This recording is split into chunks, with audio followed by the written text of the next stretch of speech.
അസ്സലാമു അലൈക്കും വറഹ്മത്തുള്ളാഹി വബറകാതുഹു. അല്ലാഹു സുബ്ഹാനഹു വ തആല അവന്റെ പ്രതിനിധിയായി മനുഷ്യനെ ഭൂമിയിലേക്ക് അയക്കുന്നതിനെ കുറിച്ച് മലക്കുകളോട് സംസാരിക്കുന്ന രംഗം വിശുദ്ധ ഖുർആനിൽ പറയുന്നുണ്ട്. മലക്കുകൾ ചോദിക്കുന്നുണ്ട്, ഭൂമിയിൽ രക്തം ചിന്തുന്ന ആളുകളെ, കുഴപ്പമുണ്ടാക്കുന്ന ആളുകളെ എന്തിനാണ് അള്ളാഹുവിനെ പറഞ്ഞയക്കുന്നത്? നിന്നെ പ്രകീർത്തിക്കുവാനോ നിനക്ക് വേണ്ടി ഇബാദത്ത് ചെയ്യുവാനോ ഞങ്ങളുണ്ടല്ലോ. അള്ളാഹു സുബ്ഹാനഹു വ തആല അതിന് മറുപടി കൊടുക്കുന്നത് ഏറ്റവും നല്ല മനുഷ്യരുടെ രൂപത്തെ വർണ്ണിച്ചുകൊണ്ട് ആദം നബി അലൈഹി സ്വലാത്തു വസ്സലാമയിലൂടെ പറഞ്ഞുകൊണ്ടാണ്. ഏറ്റവും നല്ല മനുഷ്യനാവുക എന്നുള്ളതാണ് മനുഷ്യനെ സംബന്ധിച്ചിടത്തോളം ഭൂമിയിൽ അവന്റെ ഉത്തരവാദിത്വം എന്ന് പറയുന്നത്. അതിനു വേണ്ടിയിട്ടാണ് ഭൂമിയിൽ പ്രവാചകന്മാരെ നിയോഗിച്ചിട്ടുള്ളത്.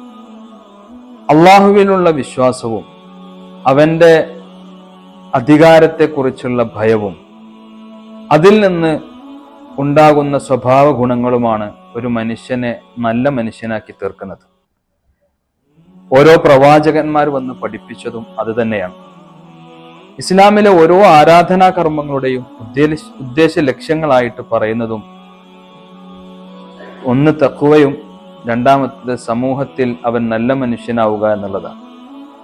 പരിശുദ്ധ റമളാനിലെ നോമ്പിനെ കുറിച്ച് തന്നെ പറയുന്നത് പോലും അതിൽ നിന്ന് നേടിയെടുക്കേണ്ടത് ഒന്നാമത് തഖ്വയാണ് എന്ന് പറഞ്ഞാൽ, പണ്ഡിതന്മാർ അതിനെക്കുറിച്ച് പറഞ്ഞത് മുള്ളും അതുപോലെ തന്നെ വിഷച്ചെടികളും ഒക്കെ നിറഞ്ഞു നിൽക്കുന്ന വഴിയിലൂടെ അള്ളാഹുവിനെ പേടിച്ചുകൊണ്ട്, അവന്റെ അധികാരത്തെ പേടിച്ചുകൊണ്ട് സൂക്ഷ്മമായി ഒരു മുൾച്ചെടിയും ഒരു വിഷച്ചെടിയും തന്റെ ദേഹത്ത് തട്ടുന്നില്ല എന്ന ബോധത്തോടു കൂടി നടക്കുന്നതാണ്.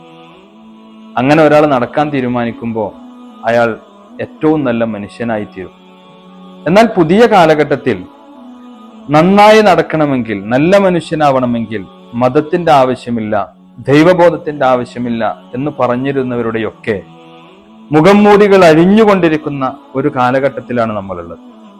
ഇവിടെ യഥാർത്ഥ ദൈവവിശ്വാസത്തിന്റെയും അതിൽ ഊന്നിക്കൊണ്ടുള്ള സത്യസന്ധതയുടെയും അതിൽ ഊന്നിയിട്ടുള്ള സംസ്കാരമുള്ള സ്വഭാവത്തിന്റെയും ഉടമകളായി മാറാൻ നമുക്ക് സാധിക്കേണ്ടതുണ്ട്.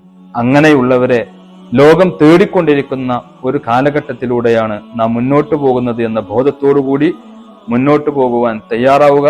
അള്ളാഹു നമ്മെ അനുഗ്രഹിക്കുമാറാവട്ടെ. അസ്സലാമു അലൈക്കും വറഹ്മത്തുള്ളാഹി.